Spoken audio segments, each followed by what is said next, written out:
from the dailymail.com and Chris Matthews.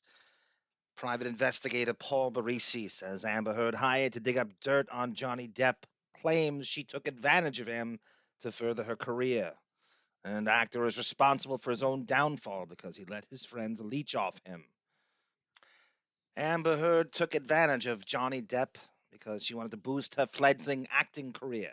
The actress's former private investigator said Hollywood fixer Paul Barresi, 74, was at the front line of the couple's saga and was hired by Heard, 36, to dig up dirt on Johnny Depp, 58, before his UK defamation case. Johnny Depp won his US defamation case against his ex-wife Amber Heard on Wednesday and was awarded $15 million. During a 3-month investigation, Barresi interviewed 100 people across the U.S. and Europe who worked with Depp on films dating back 30 years. Yet, when Barresi couldn't find any dirt, he was fired by Heard. However, the PI from Rancho Cucamonga, California, who was once hired to investigate unproven claims that Tom Cruise had a gay affair, had ignited a fascination in himself and continued to investigate Depp. From some of Depp's closest friends, he learned the A-lister was surrounded by so-called pals who leached off him financially and emotionally. Barresi told Daily Mail Online, when Amber hired me, she wanted proof that Johnny was a serial abuser for women. And I couldn't find that. I couldn't find another woman who said Johnny abused them. Barresi said he interviewed more than a dozen people whose rent, medical bills, house payments, car payments, and even bail, even legal fees were paid by Johnny. He said Johnny was besieged by people who ingratiated themselves into his domain. And once they were there, they'd scratch his back with one hand while the other took in the feed. All of the people around him have been on the take for so many years, they feel comfortable with taking things from him. He's a very passive guy. He added, even Amber, in some respects, was an opportunist on par with everyone else. She obviously knew the power in Hollywood, and she seized upon that power in the hopes of furthering her career. But at the end of the day in Hollywood, it's who you know and who's pulling for you. Because for every part in a movie, there are 2,000 people equally competent to handle that role. Barresi saw the inner workings of Johnny Depp's lifestyle and was shocked to find the multimillionaire actor was the king in the realm of entertainment, but also easy game for people with predatory behavior. Before his success in Pirates of the Caribbean, Depp had a troubled upbringing. He was a high school dropout with an abusive and suicidal mother who moved in from a small town in Kentucky to Hollywood. He suffered childhood abuse at the hands of a volatile and violent mother. During his defamation trial against Heard, he said, in our house, we would never expose any type of safety or security. The only thing to do was stay out of the line of fire. My mother was quite unpredictable. She had the ability to be as cruel as anyone could be with all of us. Depp testified the violent home life he was brought up in taught him to never recreate the same kind of abuse in his own home later in life. After all, he was emancipated at 17 by his mother, Betty Sue Palmer Depp.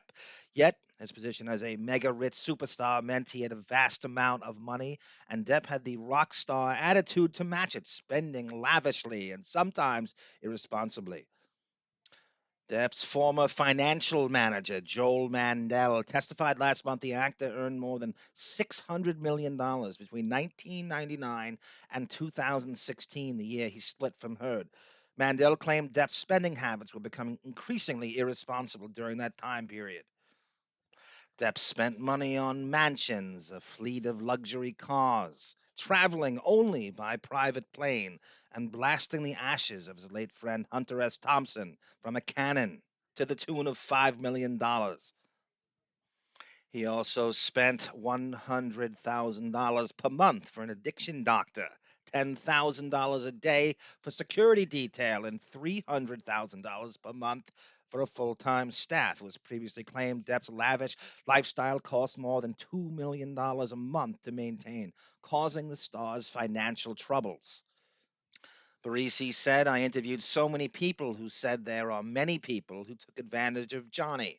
Johnny feels sorry for these people because maybe he feels guilty because he made so much money and he feels like he has to take care of these people. I think it proved to be the bane of his existence. Unfortunately, his ruin was in part his own doing. Johnny would let them have free rein and walk all over him. Isaac Baruch, who testified on Johnny's behalf, he's the worst of all. He's been living off Johnny his entire adult life. Johnny was a big addict, and in those moments that he was distracted, they would just take things from him.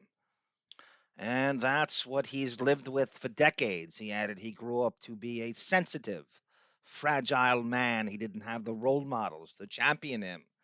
Barresi said he realized much of Depp's fall from grace was his own doing because he allowed himself to be surrounded by people who would just take advantage of him. The PI said the decline and downfall were due to these grifters, these wannabes, these freeloaders that came into Johnny's life. They would insinuate into Johnny's life. They would milk him for whatever he was worth, not so much materialistically or monetarily, but emotionally. It wasn't only Barresi who thought Depp had a problem with his demanding entourage.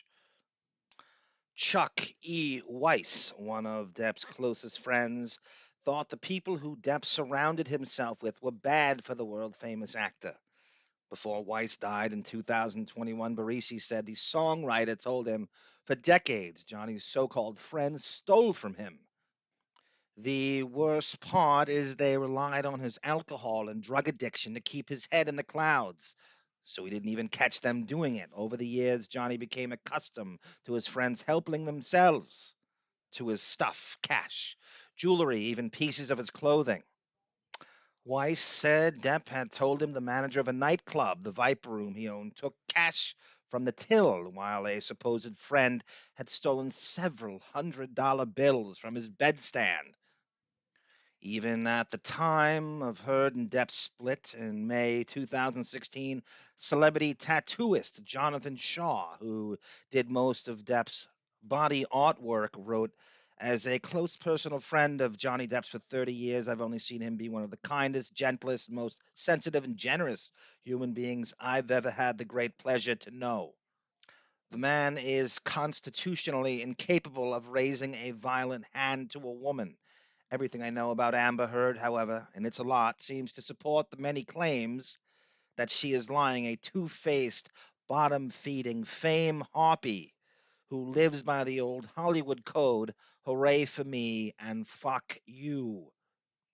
It's disgustingly obvious to anyone with half a brain that the absurd, contrived allegations about Johnny's behavior are nothing but a pathetic and desperate attempt to extort money from my dear little brother. After less than 3 days of deliberation, the jury ruled in favor of all three of Depp's defamation claims against Heard on Wednesday, finding that she had falsely accused him of domestic abuse. To simply segue to Richard Johnson's piece in the Daily News, Amber Heard hired a private detective who used to be an adult film star to dig up dirt on her ex husband, Johnny Depp, in the summer of 2019, and that is Paul Barresi, a mustachioed stud who appeared in Coed Fever and Bad Girls 2 and other X rated films. Barresi then reinvented himself as a private detective. He's worked for Tom Cruise, Eddie Murphy, and Sylvester Stallone. Now he's an issue in Depp's $50 million defamation suit against his ex wife, who claims Depp repeatedly assaulted her. In a deposition taken in April of 2021, Depp's lawyer Ben Chu asked Heard's former attorney Eric George whether he was aware of Barisi's history in adult film. When George's lawyers instructed George to not answer, Chu quickly said, "We're going to fight this another day. Bank on it." Chu then asked George what tasks he gave to Barisi with respect to investigating Depp. This inquiry was also met by objection from George's counsel and instructions for him not to answer. Barisi told me it was Amber herself who assigned me to find incidences involving Johnny's past bad acts, going as far back as the Viper Room days. The private eye was supposed to find other women Depp had physically abused, but came up empty. Mr. Chu was going down a rabbit hole when he quizzed Mr. George about my former adult entertainment career, Barisi said. He added, it was hypocrisy of the highest order. Evidently, Mr. Chu forgot that Johnny Depp's co star in Crybaby was Traci Lords herself. one of the most controversial, notorious divas in the adult entertainment history. Barresi starred with Lord 6 years earlier in 1984's Miss Passion. Barresi said, unlike Johnny and Crybaby, however, the big screen exposure I got in Miss Passion was without the benefit of clothes. Barresi added Johnny's lawyer should be very pleased, and after 3 months of investigating Johnny, the only thing I find out about him was that everybody loved him.